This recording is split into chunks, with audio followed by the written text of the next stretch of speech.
Two hikers climb into a valley outside Bergen, Norway, on a cold November morning in 1970. They smell smoke that shouldn't be there. Then they see her, a woman's body, burned almost beyond recognition, wedged between rocks in a place locals call Isdal, the Valley of Ice. Police assume it's a hiking accident, or maybe a suicide. Then they check her hands. Every fingerprint has been filed away. Not burned off, filed off, deliberately, before she died.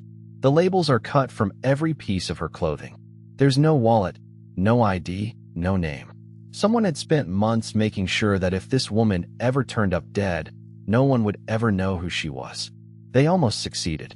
55 years later, they still have. November 29, 1970. Isdal sits a few miles from downtown Bergen, a narrow gash of a valley below a mountain called Ulriken. Locals hike there on weekends. That morning, a father and his two daughters are walking the trail when they spot something wrong near the base of a slope, a shape that isn't rock. It's a woman, or what's left of one. Her body is badly burned, curled among the stones, surrounded by scorched vegetation. Nearby, investigators find the debris of what killed her, an empty bottle that once held liquid fuel, a plastic bottle, and, oddly, empty bottles of sleeping pills. Her jewelry has partly melted into her skin. At first glance, this looks like it could explain itself. A hiker who got lost, built a fire to stay warm, and something went horribly wrong. Norwegian police opened the case as an unattended death, not a murder investigation. But the details won't stay simple. Her face is unrecognizable. Her teeth show extensive, expensive dental work unlike anything typical for Norway, the kind of work you'd associate with mainland Europe. There is no ID on the body, no purse, no papers. And when investigators try the most basic step of identifying a body, checking for fingerprints, they find something that stops the entire investigation cold. Her fingertips are gone, not burned away by the fire. That would leave one kind of damage. This is different. Someone has already removed her prints before the fire ever started. That single detail turns a strange accident into something far darker. Filing off fingerprints isn't something a hiker does by accident. It isn't something you do to yourself in a moment of despair, either. Whoever did this had planned for the possibility of exactly this outcome. A body found, examined, identified, and worked to make sure that last part could never happen. Investigators start pulling every thread they can. The tags are missing from her clothes, cut out, one by one, from her coat, her dress, her scarf. Someone went through her wardrobe piece by piece and removed anything that could trace an item back to a store, a country, a manufacturer. The autopsy raises as many questions as it answers. She was a woman in her late 20s to mid-30s, in good health, well-groomed, with hands that showed no signs of manual labor. Her dental work points to Germany or somewhere in continental Europe. Investigators can't settle on how she actually died. Burns, carbon monoxide, and a possible overdose of sleeping pills are all in the mix, and accounts differ on which combination proved fatal. Was this suicide, staged to look mysterious?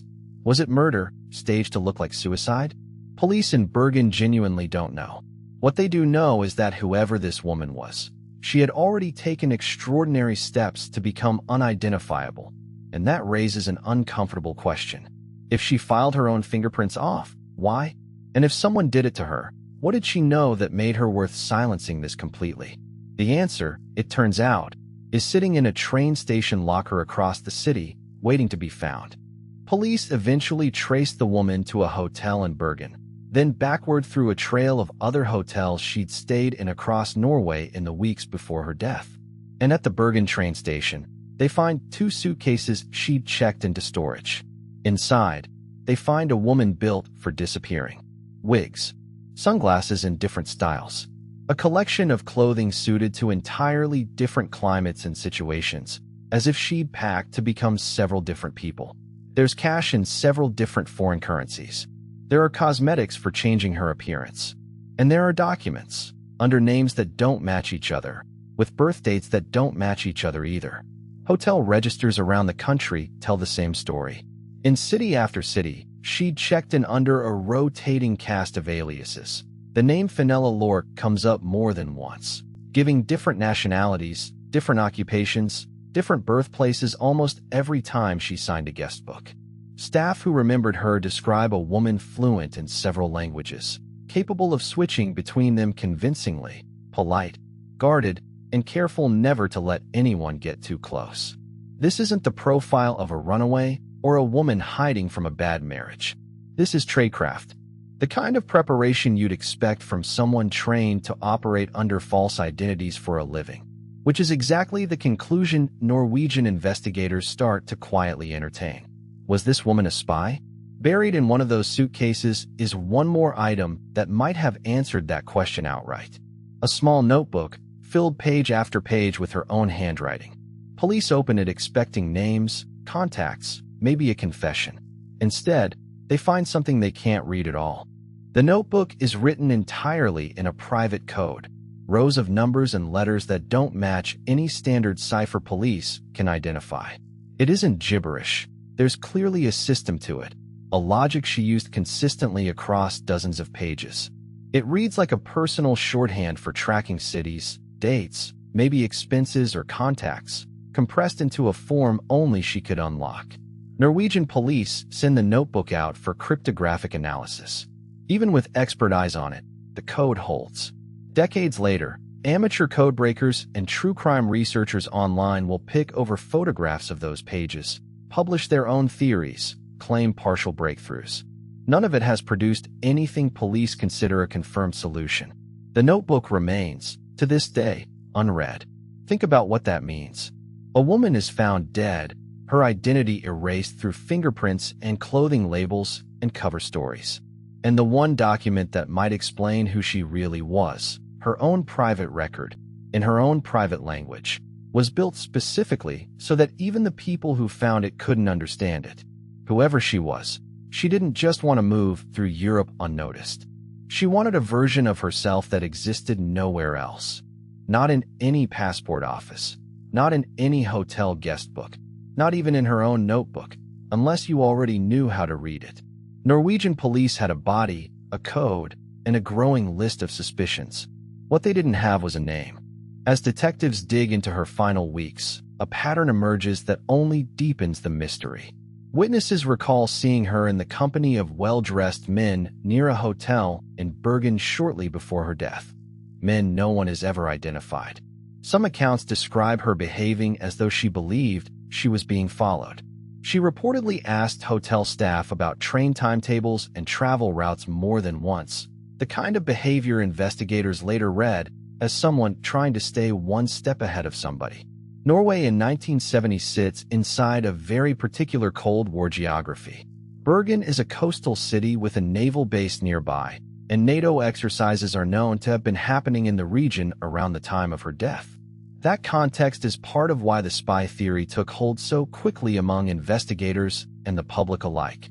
A woman with false passports, fluent in multiple languages, moving under aliases through a NATO country during sensitive military activity, found dead in a way clearly designed to prevent identification. But theories are not evidence, and nothing conclusively ties her to any intelligence service, Eastern or Western. Some researchers have proposed she may have been involved in something entirely different, smuggling, private surveillance work, or simply a deeply private person hiding from a dangerous situation in her personal life. Norwegian police at the time leaned toward espionage being at least plausible enough to notify NATO allies. That alone tells you how seriously they took what they found. What nobody in 1970 could do, with the tools available to them, was put a name to her face. The case goes cold, officially unsolved, and the woman is buried in a Bergen cemetery under a marker that carries no name, just a case number. For decades, Isdal, the Isdal Woman, becomes a piece of Norwegian folklore as much as an open case, discussed in books, documentaries, true crime forums. In 2016, a team from the University of Bergen, working with journalists and forensic researchers, reopened the physical evidence using tools that didn't exist in 1970. They examined her teeth and bones for isotopic signatures that can hint at where a person grew up and what regions they lived in.